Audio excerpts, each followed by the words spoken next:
Hey guys, welcome into another episode of 410 Sports Talk. I'm James Haskell, along with my co-host Glenn Martin, and we're going to get into some breaking news here in Baltimore with your Baltimore Ravens. But before we do, we want to do our very best to keep you guys up to date. In order to help you guys with that, go ahead and hit the subscribe button, turn on those notifications, make sure that you're notified every single time there's news that breaks, because we're going to make sure you guys are up to date.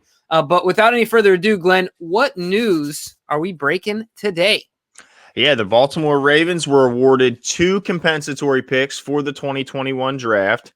And those 2 picks are the third-round pick, number 105 overall, and that came as a result of David Culley being promoted to head coach in Houston and leaving the staff, and then a 5th-rounder, number 184 overall, and that came as a result of Michael Pierce signing with the Minnesota Vikings 2 seasons ago. Of course, he opted out last season, which is what put the compensatory off until this season. So 2 extra picks, and I know we just heard Eric DeCosta discussing in his most recent presser that he really was hopeful to be adding picks. So I'm sure he's a happy camper this morning or this afternoon seeing a couple new picks coming his way.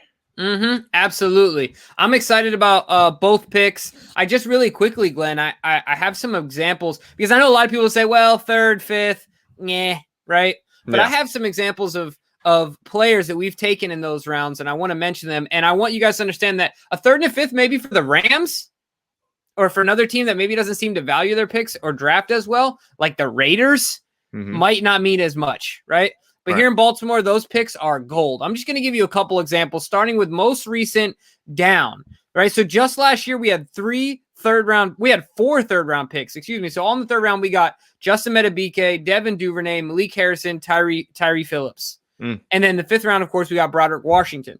That was just a year ago. Now, I know we're not the biggest fans of this guy, but Miles Boykin, 3rd round pick.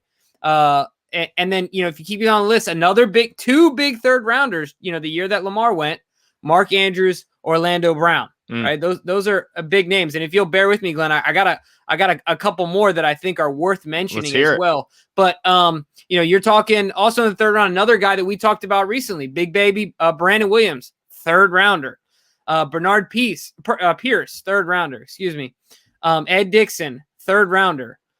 So Marshall Yanda, the future Hall of Famer, 3rd rounder. So look, these are important picks, and you can even go back to the 5th round, LaRon McClain.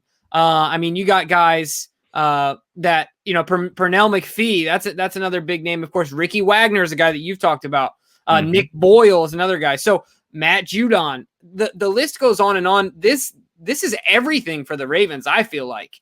I'm excited about it. Yeah, and anytime they're already talking about we've already been discussing Lamar's future contract, and when that contract is on the books, it makes the draft that much more important.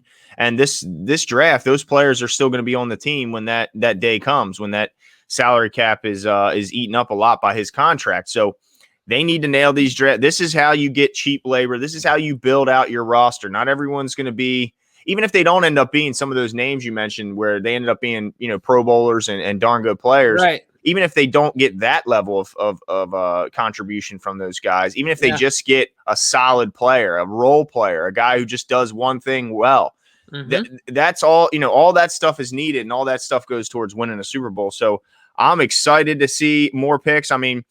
I honestly forgot about the Michael Pierce issue because he opted out. I assumed, I was trying to go through who could they get comp picks for, and his name slipped my mind. And so I was happy to see that they got, even if it is just a 5th, like you mentioned, there's a lot of good players in the Ravens history that have come as a 5th round pick. So yeah, I know that they're excited. Now, Jimmy, let me ask you this. Do you think, there's a lot of Ravens fans that are hopeful that the Ravens can move up and get some big name guys in the draft, Kyle Pitts being one of them, the tight end, and there's some edge guys out there that they're hoping that they can go up. Do you think that the added ammunition of getting those 2 extra picks, now those comp picks are tradable as of I think 2 or 3 years ago?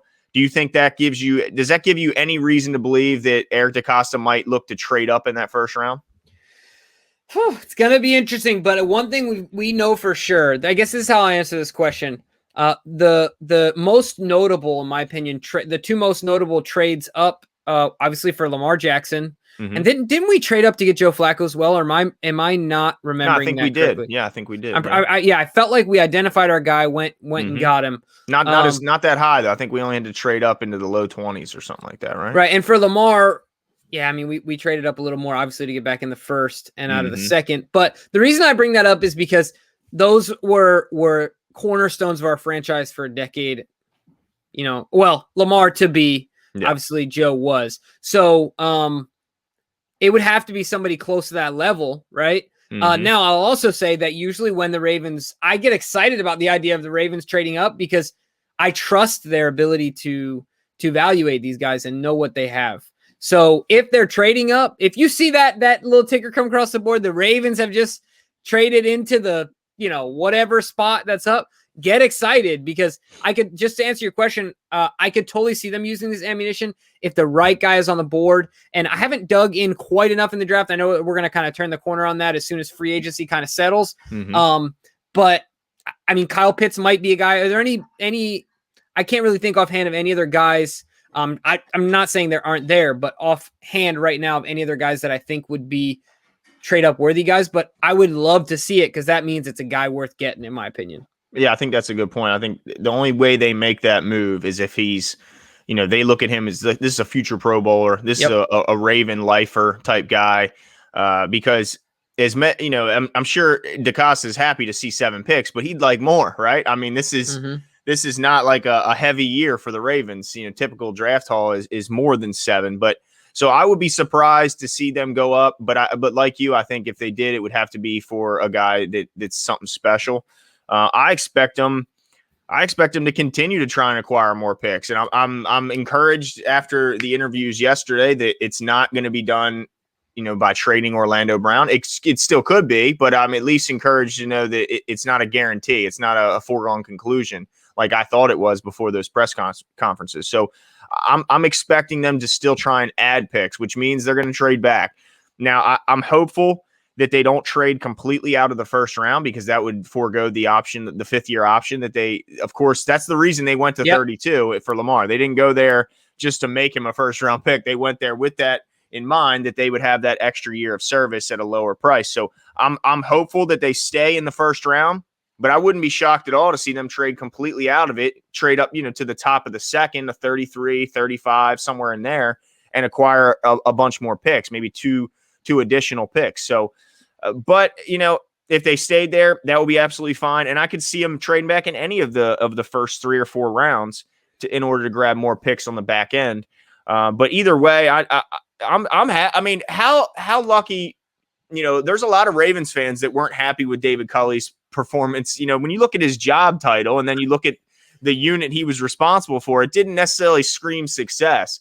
So I think a lot of fans were happy to see him go. And I think those fans are much happier now they see that he's giving us a 3rd-round pick in compensation. Yeah, absolutely. I mean, I agree with you there. And to think there's another one next year, it just makes it even that much sweeter. And I guarantee there's no guarantee Culley will be there next year. You know what I mean? Yeah, no, absolutely. If the day that Deshaun Watson walks in there and says me or Culley's job is gone, right? Well, I mean, he walked in there and said, I want to be traded, and they're still acting as if they're not going to do that. So who knows? Right. You know what I mean, though? If he ever was like, I'm definitely playing, definitely playing as long as he's gone. Oh, he's gone. Yeah, he's gone. He's gone. So certainly his job is, he could be, his tenure as the coach of the Houston Texans could be short-lived. But I tell you what, Glenn, 1 out of 10. This is a 10 for me. The fact that we got the 3rd rounder, which we were kind of anticipating, but then the 5th as well. I'm so excited to see what the Ravens can do with it. What type of players they can turn that into. And I can't wait for it, man. Every day I just get more and more excited for the draft. It's coming, Jimbo. As much as we love the season, I mean, the draft is as close to a big time game as we get to in the offseason. I love the draft. So yeah, the fact that they have more ammunition, I just hope we don't end up with a situation where I stay up all night. I'm so excited. And then the Ravens trade out of the first round and I have to go to sleep with, still the anticipation that I've been having for months now. So we'll have to wait and see what happens, but let us know what you guys think in the comments. Were you surprised at all by the comp picks? What's your thoughts? Do you think that this makes the Ravens any more likely to move up and maybe go after a guy higher in the draft than the Ravens are picking at 27. And we'll talk soon. See ya.